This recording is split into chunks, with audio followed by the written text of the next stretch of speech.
Ako may pagbilit yun. Tuturugan ko. Mga turugin na doon.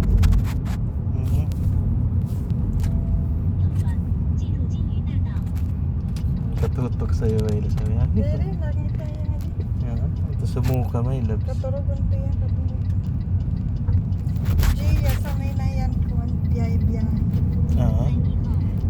Sanay na.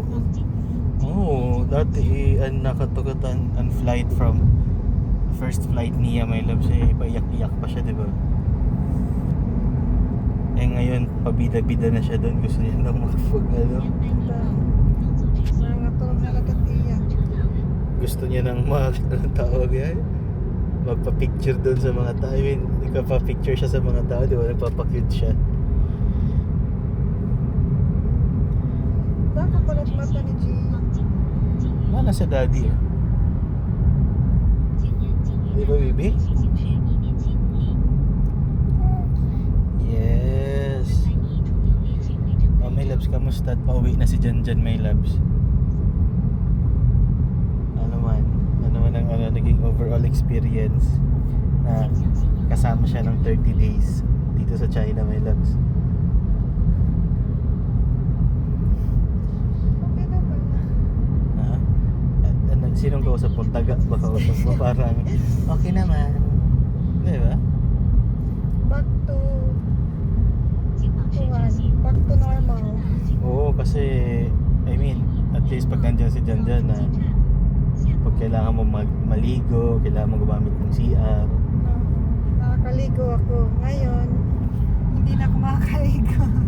Mangyayari pag uwi ko siguro sabi ko, bakit iba ang amoy? May diffuser naman tayo sa bahay, bakit gano'n? Di ba? Hindi na ako makakaligo. Oo, kung ngayon pa lang may labs, yung breakfast natin o di kaya lunch is umaabot ng alas 2. Ngayon yan nandito si Janjan. Last 4 na. Ngayon, bakit isang beses na lang sa isang araw kumain may labs? Tipid. Tama ba? Magandang, magandang tipid tips ba yan? Napanood mo ba yan sa mga pinapanood mo lagi sa Facebook? Ha? Ang mga tipid tips mo. Once a day na lang kakain. Yeah. Oo. Tingnan mo. Inusog mo kasi nagising tuloy. Katulog ulit yan. Yes. Tingnan mo, nakaano pa yung paa. Yabang talaga ng baby natin. Nakataas pa yung paa. Ayan. Ay. Time check, flight ni Janjan is, ano was flight niya? 3:45 and it's now what? Almost 1 here in China. Yeah. Malayo-layo pa. Medyo hindi pa naman siguro maano to. Hindi pa naman siguro maiiwan ng flight niya. Jan, kamusta Jan? Kinakabahan ka ba? May konting kaba ba? Nasa harapan siya guys, likod na lang. Pakinggan nyo na lang ang sagot niya. Hindi ka naman masyadong kinakabahan. Wow! Nice. Jan, wag ka lang pakita mo si Janjan ngayon. Ayan. Huwag ka lang masyadong kabahan, be, para, I mean, magagaling naman mag-English yung mga yung mga nasa airport doon. At ang Shenzhen is one of the lugar dito sa China that has many expats also. Maraming mga companies doon.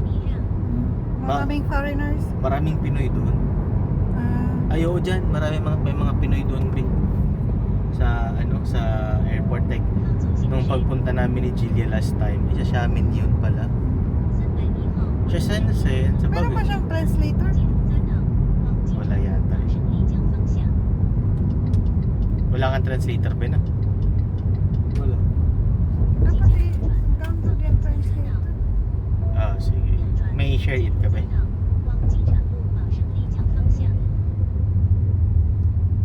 Wala kang share it dyan? Wala na akong storage. Wala na, ubos na may labs. Hanap ka siya ng paraan pag nandun na may labs. Basta ang importante, nasa sa'yo yung number ko. address ko. Yung WeChat ko be, yun din yung ano, yun din yung sa number ko. In case of emergency, just contact Like your brother. if have any problems, any ano, pa-contact mo lang sa akin. Pa-add ka mo sa WeChat at mas madali. Yeah, there was sa akin. Atras mo doon. Kung marunong. Like, there was a time na si Mama, yung hinatid ko sa Guangzhou yata yun. No, Guangzhou. Sa Guangzhou. Nung hinatid ko na siya, I think everything was already clear. Then biglang may nag-message sa akin, sabi sa akin, is your mother-in-law going to the Philippines? Sorry. Ang message sa akin is, your mother-in-law is together with me. Tapos ako naman kinabahan ako. Akala ko anong meron eh. Sabi ko, bakit kaya may nag-message sa akin na gano'n? Sabi ko, may message siya pag may problema. Tapos di message ko, sabi ko doon, is there any problem? Tapos maya hanggang sa nag-message kami, tumawag. Ayun, waray-waray pala. Yung asawa ngayon nung local na yun is Chinese. kaibigan na ni Jillia. Di ba, my loves? Si Sophia. Magkaibigan pa. Yeah. Everything happens for a reason. Ang pangit pala pag naka-side view ako. Tinignan ko yung sarili ko dun sa side view. Sabi ko, parang pangit ko. Huwag mo na ko siya pakainin ng ano. Kainin mo ko ng diba? Gulay na. Huwag naman, di naman puro gulay, Yung my mga loves. steam. Di ba yung My loves, naalala mo. Naalala mo na doon ka sa Eh, Batangas. Mas naalala mo. Steam yun eh. Mas naalala mo nung pumayat ako. Nagulat ka nung uwi ko nung kailan ba yun? October ba yun? Na medyo payat ako, my loves. Hindi naman ako nagulay-gulay noon, my loves. Ang ginagawa ko lang noon is I ate what I want to eat. I eat what I want to eat. Tapos, ito yung Chongqingsu, my loves. Yan, nandyan banda. I don't know. Ayo, my loves, punta tayo sa Chongqingsu. Hindi pa tayo nakapunta. Mayroon dito yung Chongqingsu. Nakapunta na si Guzairi. Maganda daw. Madami mga animals. Hindi ko pa alam. Let's see na lang kung anong meron doon. Tapos punta tayo ng sa Sichiku. Sichiku. Hindi ko alam yung pronunciation. Tapos punta tayo sa saan pa ba? Yung sa Chongqing Museum. Gusto kong puntahan yun. Meron. Sabi ni Kusairi, meron daw anong tawag niya, mga terracotta statues. So yeah, let's try to go there. Like, very curious ako sa like what was Chongqing before all of this, kasi napaka mountainous area ng Chongqing, my loves. And you could imagine like paano kaya yung life dito before. Diba? It's pretty isolated. I think so. It's very hard to, kahit within Chongqing lang parang it will take days. Let's pupunta ka sa isang lugar, tapos bigla kami nakalimutan. So nasa kalagitnaan ka na, nakalimutan ko yung wallet ko, balik ako. So, ang hirap naman nun kasi bulubundukin nga siya eh. So yeah, I'm really curious on like how it is, para naman Pero hindi ka punta po. pero no, my loves.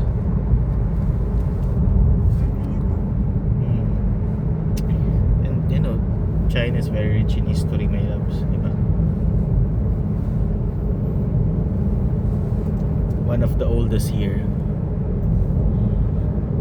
I mean, not one of the oldest here, one of the oldest recorded in civilization. Nawala ba yung by Jessica? Ate, Wala. Hindi ko alam. Alam mo, mas mahirap pa naman wala pa naman by Jessica dito sa ano. Ayun, sa likuran, my loves. It's in the back. Kagandahan ng Gia, my loves, that once na matulog na siya, diba? Pagkagising niya, my loves, parang alam mo, kahit 30 minutes, kahit 15 minutes silang i-smile na naman yan. She's like, she will have very full of energy na naman.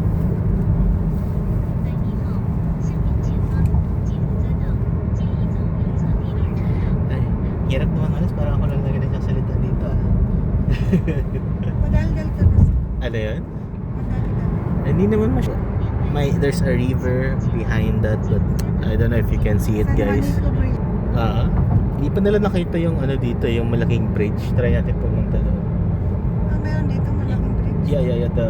I think it's a walking distance. Walking distance sa Hongyadong. Parang yung Hongyadong kasi is, meron doon ano, may nakita. Yeah, nakikita niyo ba yung Ferris wheel? May blockage, but yes.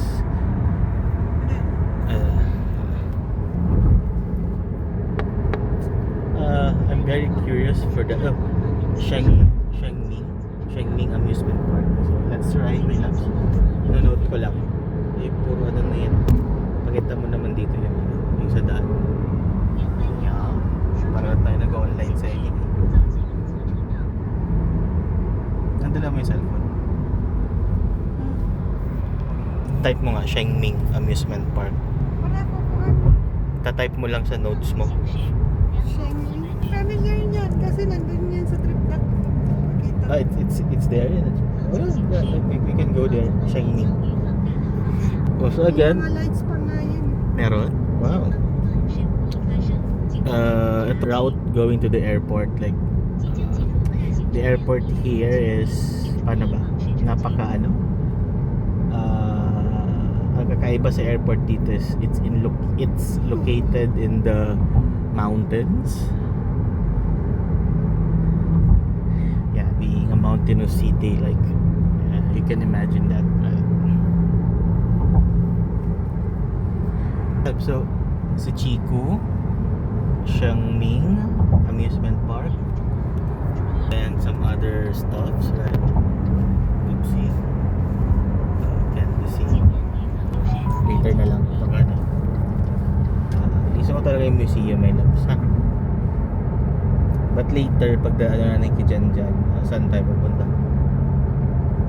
Buffet? Pay your fees. Hayat. Ano yan? Diet ka din. Bukas na. Bakit kailangan ngayon mag-diet? Okay pa naman. Diba? Oh guys, tayo this mountainous area. On the other side is barikada. Hindi kasi makita sa labas. Ayan ang buildings ito. Ayan, wala pa rin barik. Yeah, it's for me, like, paano ba? Ang sinasabi ng sinasabi ni Joanne last time that Chongqing never stops to amaze her because of the what do you call this? Infrastructure development, my loves. Like, pag if there's a housing unit, there's a park nearby.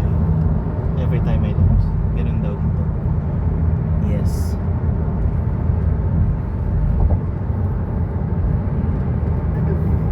Ha? Airport. Ay, wala. Hindi ko makita. Mahaba na pala. 14 minutes na. Time check is 1:09. Flight is 3:45. Mahaba pa. Kayang-kaya pa. So, sige guys. See you later. Woo!